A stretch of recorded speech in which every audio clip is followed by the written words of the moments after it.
Hey guys, Randy Reynolds here, and I'm a tennis business expert, which simply means that I help clients improve their tennis game and tennis coaches grow their business, make more money, and get more clients. Today, I'm going to share with you guys how to find the proper tennis grips for all your strokes.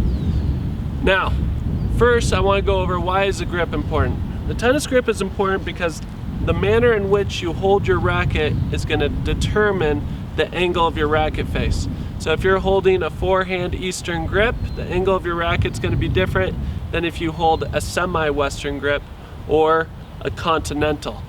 So it really impacts the way that you're going to impart spin on the ball and your swing path to the ball. Your contact point may be further out in front, a little bit lower, depending on what grip you use. So let's get right into it. To find your tennis grip, you need to have a system in place, and there's different ways to do it, but I'll give you the foolproof way. You need to be able to locate your index knuckle and your heel pad on your hand, because this is going to guide you where you need to place your hand on the racket. So index knuckle, heel pad, and you're going to want to locate the bevels on your racket. So bevel number 1, going clockwise, bevel number 2, bevel number 3, 4, so forth.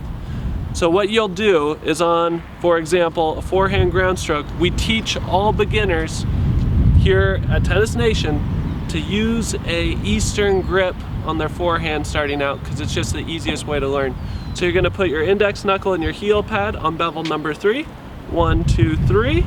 You'll locate it, and then once your index knuckle and your heel pad is on 3, now you have an Eastern grip for that forehand. The other grip that we coach is the continental grip, which is on bevel number 2. So index knuckle, heel pad, locate it, 1, 2.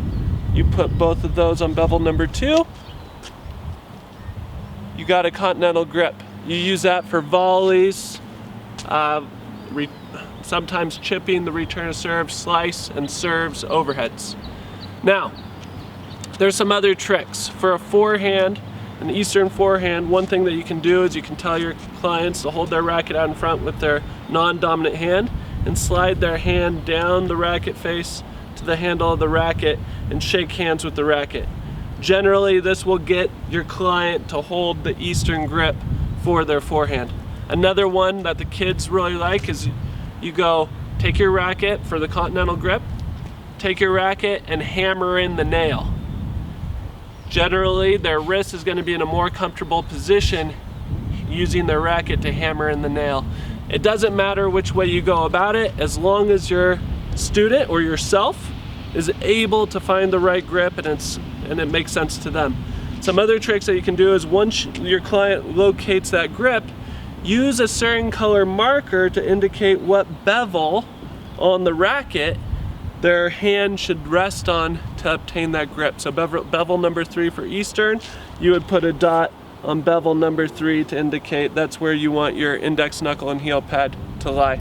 And then a dot on bevel number 2 if it's a continental. So I hope this was informational for you guys. I hope that you find value in it.